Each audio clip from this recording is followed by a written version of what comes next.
በስመ አብ ወወልድ ወመንፈስ ቅዱስ አሐዱ አምላክ አሜን። የተባረካችሁ የተወደዳችሁ በክርስቶስ በየዋሁ በንጹሑ በደጉ በአምላካችን በንጉሳችን በጌታችን በኢየሱስ ክርስቶስ የተወደዳችሁ በደሙ መፍሰስ የተቀደሳችሁ መንፈስ ቅዱስ ያተመን አብ የእግዚአብሔር ልጆች ተብላችሁ ትጠሩ ዘንድ እንዲህ ያለውን ፍቅር ሰጥቶ በቤቱ የተከላችሁ ብሩካን እንደምንቆያችሁ ሁሉን የሚችል አምላክ ጌታ መድኃኒት ኢየሱስ ክርስቶስ ከሰማያዊ አባቱ ከአብ ሕያው ከሚሆን ከመንፈስ ቅዱስ ጋር በአንድነት በሦስትነቱ የተወደደ የተመሰገነ ይሁን። የእግዚአብሔር ልጆች አንዳንድ ጊዜ አውቀንም ቢሆን ባለማወቅ በቃ እኔ ሁሌ ለሱ እየታመንኩ እሱን ተስፋ እያደረኩ ወደሱ እየጸለይኩ ምንም ለውጥ ካልመጣ ምን ያደርግልኛል ብለን ወደ ጥፋት መደምደሚያ የደረስን ሰዎች ወይም ደግሞ ጫፍ ላይ ያለን ሰዎች አለን እና እሱን ነገር ደግሞ ለመወሰን እየተናገርን ያለን ሰዎች አለን። እኔ በከንቱ ነው የምደክመው የምንል ሰዎች በእግዚአብሔር ፊት እና መንፈስ ቅዱስ ዛሬ እኛን ሊናገረን ነው የሚወደው። በዳዊት መዝሙር 73 ቁጥር 14 ላይ ቁጥር 13 ጀምሮ ቅዱስ ዳዊት እንደዚህ ይላል። የአሳፍ መዝሙር ነው። አሳፍ እንደዚህ ይላል፣ እንደዚህ አልኩ፣ በውኑ ልቤን በከንቱ አጸደቅኩ፣ እጆቼን በንጽሕና በከንቱ አጠብኩ። ሁልጊዜም የተገረፍኩ ሆንኩ፣ መሰደቤም በማለዳ ነው። አሁን ይህን ቃል የተናገረው አሳፍ ከእግዚአብሔር ዘንድ የጠበቀው ወይም የፈለገው ፍትህ፣ እውነት፣ ጽድቅ ነበረ። ሰዎች ሲያጠፉ እሱ አላጠፋም። በሰዎች ደም ውስጥ እጁን አልነከረም። ከሰው ጥፋት ከሰው ኑሮ ላይ እጁን አልከተተም። በመንገዱ ሁሉ ማንንም አልነካም። እጆቹ ንጹህ ናቸው። በከንቱ እጆቹ በከንቱ እንባና ደም እንዲታጠቡ አልፈቀደም። ከንፈሩም ክፉ እንዲናገር አልፈቀደም። መንገዱ የሚጸድቅ መንገድ እንዲሆን ወልዷል እና ግን ከንቱ ይመስለው ነበር ያን ነገር ማድረግ። ሰው ሲደክመው የሚሰማው ስሜት ይሰማው ነበር። ይሄ ስሜት የሚሰማን ሰዎች እንደዚህ ቢሰማን ኖርማል ነው። ሰው ሲደክመው ድካም የሚያሳየው አንድን ነገር ገልብጦ ነው። በቃ አትራፊ አይደለም፣ ልፋት ነው፣ ከንቱ ነው ይላቸዋል። የምትሰሩትን ስራ፣ የምትማሩትን ትምህርት፣ የምትወዱትን ሙያ ስትበረቱበት ድካም ምን ይላቸዋል? ዋጋ የለውም ይላቸዋል። ውስጣችን ሲደክም ማለት ነው እና የምናምነውን እምነት ጭምር ነው ዝም ካልነው ዋጋ የለውም የሚለን፣ እግዚአብሔራችንንም ጭምር ነው ዋጋ የለውም የሚለን እና የበረታው ልባችን እየደከመ አቅምና ጉልበት እያጣን እስክንመጣ ድረስ ሊያደክመን ይችላል። ይሄ ስሜት በብዙ ክርስቲያኖች ውስጥ የሚንጸባረቅ ስሜት እኛ ብቻ ሳንሆን ጥንት የነበሩትም አበው በእግዚአብሔር ፊት የነበሩትም የዳዊት መዘምራን እንደዚህ ይሰማቸው ነበር። እጆችን በከንቱ ማጠብ፣ እጆችን በከንቱ ማጠብ መጸየፍ፣ በጽድቅ መንገድ መሄድን መጸየፍ፣ እግዚአብሔርን ተስፋ ማድረግ እንደው ጥቅም የለውም ወይ እስኪሉ ድረስ የሚያደርስ የህይወት መንገዳገድ ገጥሟቸው ነበርኩ። በፊት ይሄ ችግር ነበር ይላል። አሁን በፊታችን ይሄ ችግር የሆነውን ነው የምናነሳው ዛሬ። ብዙዎቻችን የምንለው ነገር ነው። በጣም ብዙ ጊዜ ጸልያችኋል በአንድ ጉዳይ ላይ ብዙ ዓመታችሁ፣ ለዛ ጸሎት መልስ ያላገኛችሁ ሰዎች አላችሁ። ችግር ነው በቃ ውስጣችሁ የሚሰማችሁ ስሜት ደግሞ ራሱን የቻለ ችግር ነው። በቃ አምልኮተ እግዚአብሔር ድካም ብቻ ነው። መጸለይ ድካም ብቻ ነው። መጾም ድካም፣ ረሃብ ብቻ ነው። ለጥያቄዎች መልስ ያልሰጠኝ ጸሎት ምኔ ነው ምንድልም ሰዎች አለ። ቤተክርስቲያን መሄዴስ ምኔ ነው? በአምላክ የፊት በተስፋ መቀመጤስ ምኔ ነው? በየዓመቱ ሱባኤ እገባለሁ፣ በየዓመቱ እግዚአብሔር ፊት ቆማለሁ፣ አስራቴን ከፍላለሁ፣ ምጽዋቴን እሰጣለሁ፣ መባዬ አይቀርም፣ እስጨምራለሁ። ግን ምንድነው ህይወት የተለወጠው የታለ ብለን ልናስብ እንችላለን። እንደዚህ አይነት ስሜት ውስጥ እንደገባ ይሄ ደግሞ ችግር እንደሆነ ነው አሳፍ የሚነግረን። ይሄ ችግር ነው ይላል። በእርግጥም ችግር ነው። ይሄ ስሜት የሚሰማን ሰዎች ችግር ላይ ነው ያለን። ለዚህ ነው እግዚአብሔር ከችግር ሊያወጣን ስለፈለገ ነው ዛሬ የሚናገረን። ችግር ላይ ነው ያለነው። ለልባችን ጠላት ችግር ሲደግስልን በመጀመሪያ የሚጀምረው ከልባችን ውስጥ ነው። እግዚአብሔር ጋር ያለንን ግንኙነት አጣጥሎ ደካማ ክርስቲያኖች እንድንሆን ነው የሚያደርገን። ከዛ በውጭ የሚገጥመን ፈተና ፍርስርሳችን ሊያወጣን ይችላል እና በደንብ እንድናቀው እንድናስተውለው ነው። አሳፍ ይሄ ጉዳይ በደንብ ነው የገባው፣ ችግር መሆኑንም ተረድቷል።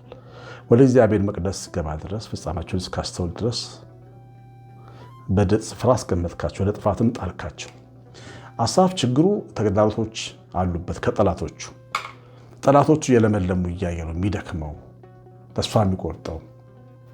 ግን ልቡም እንደዛ ቢሰማውም ከእግዚአብሔር ቤት ግን አልቀረም። ከጸሎት ማማው ላይም አልወረደ። ይኸው የጸሎት መጽሐፍ ላይ ነው ሀሳቡን ይጻፈልን። አያችሁ፣ በእግዚአብሔር ላይ ተስፋ ከማድረግም ወደኋላ አላለም። ግን ስሜቱ ተሰምቶታል። ምን ዋጋ አለው እግዚአብሔርን ማምለክ? ከንቱ ነው። እጁን በደም ከማጠብ መጠንቀቅ ከንቱ ነው ወይ? ክፉ መናገር መጠንቀቅ ከንቱ ነው ወይ? እስኪል ድረስ ውስጡ ከፍቶት ነበር። ግን ወደ እግዚአብሔር ቤት ደግሞ ይገባ ነበር።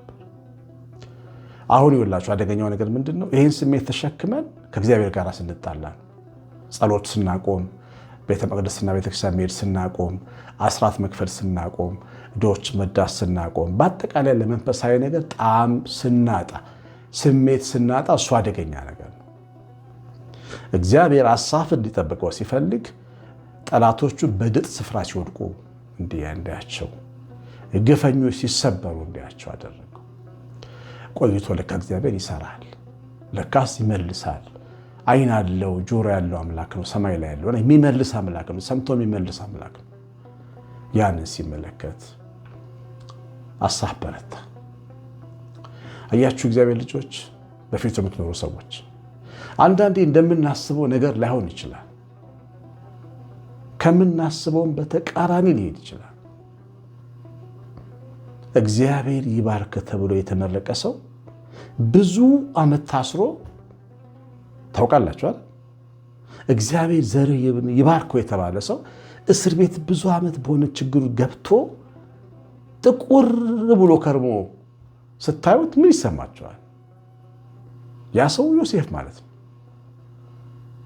ነዶ ይስገድል፣ ፀሐይ ከዋክብት ይስገድል የተባለ ሰው በግብፅ እስር ቤት ጠቁሮ የእስረኞችን ቀሚስ ለብሶ ስታዩት ምንድን ነው የሚሰማቸው? እግዚአብሔር ተስፋው አንዳንዴ የሚያልፍበት መንገድ ይገርመኛል። የእግዚአብሔር የተስፋ አሰራር አስገራሚ ነው፣ ማይጠበቅ ነው። ዘሩን አፈር ላይ ከጣለው በኋላ ነው የሚያበቅለው፣ የሚያሳድገው። ሰውንም አንዳንድ ጊዜ አፈር ላይ ጥሎ ነው የሚያነሳው። አፈር ላይ የወደቀ ቀን እግዚአብሔር ምኔ ነው አምላክ ምኔ ነው ካለ ነው ጉድ የሚፈላው። ያ ሰው ችግር በገጠመው ጊዜ ወገድልኝ እግዚአብሔር የሚል ሰው ነው አደገኛ ችግር ውስጥ የሚገባው። ምክንያቱም ወድቆ መነሳት፣ ታስሮ መፈታት፣ ተጥሎ መክበር፣ ታሞ ከሞት ሞቶ መነሳት አለ በእግዚአብሔር ፊት። ያን ጊዜ እግዚአብሔር እንዳይታዘበን በከንቱ አመለኩት፣ በከንቱ ወደድኩት፣ በከንቱ ዘመርኩለት፣ በከንቱ ቀደስኩለት፣ አስቀደስኩለት፣ ምን አደረገልኝ የምንል ሰዎች ዮሴፍን አይተን መማር አለብን። ምንም ነገር ቢገጥመን ዮሴፍ የደረሰበት አይነት መከራ ግን አልደረሰብን። ዮሴፍ ግን በጲጥፋራም ቤት ታማኝ፣ በእስር ቤትም ታማኝ ነበረ።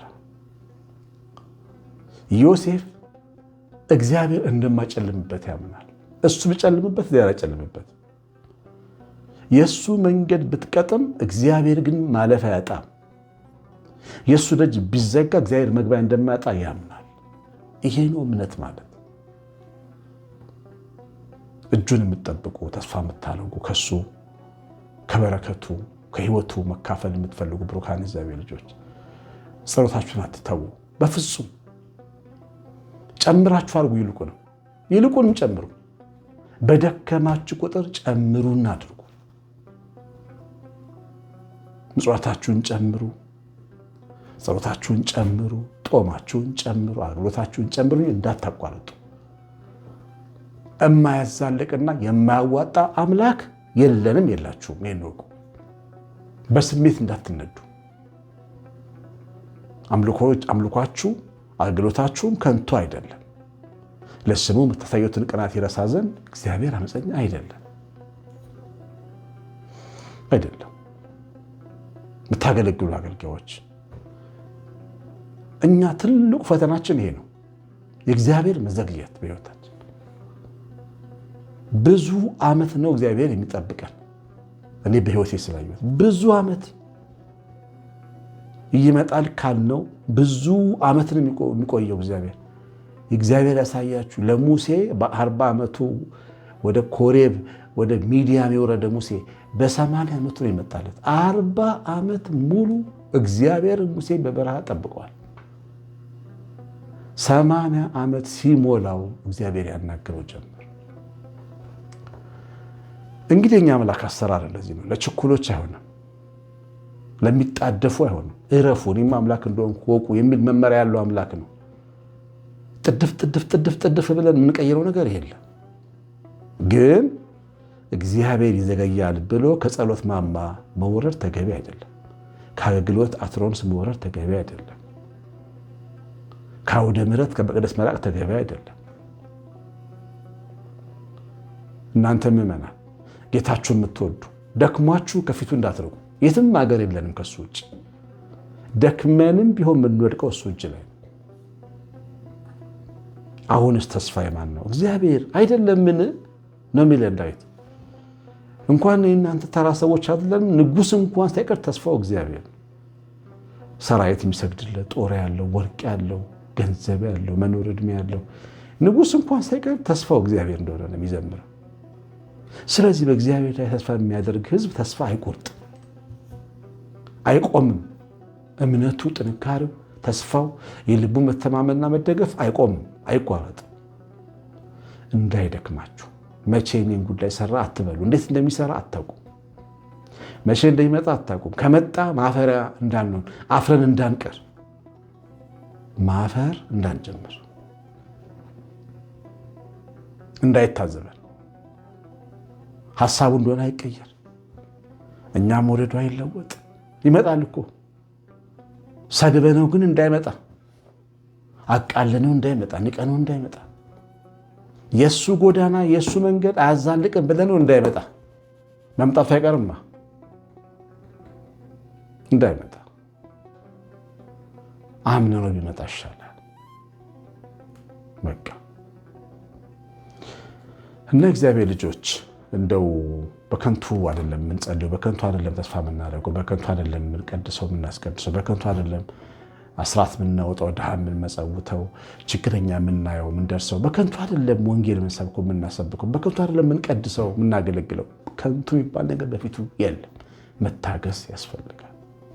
የሰማነውን በልቦናችን ጻፍልን። እግዚአብሔር መንፈስ ቅዱስ ሕይወታችሁን ይባርክ። እግዚአብሔር ቸርነት የእናታችን ቤታችን ረድኤት በረከት የመላእክት ጥበቃ አብሮን ይሁን። ኮሜንትና ላይ ካርጋችሁ ስለምትወጡ ዘራችሁን ይባርክ። ቄስ አሸናፊ ገብረማርያም ነኝ። ሰላም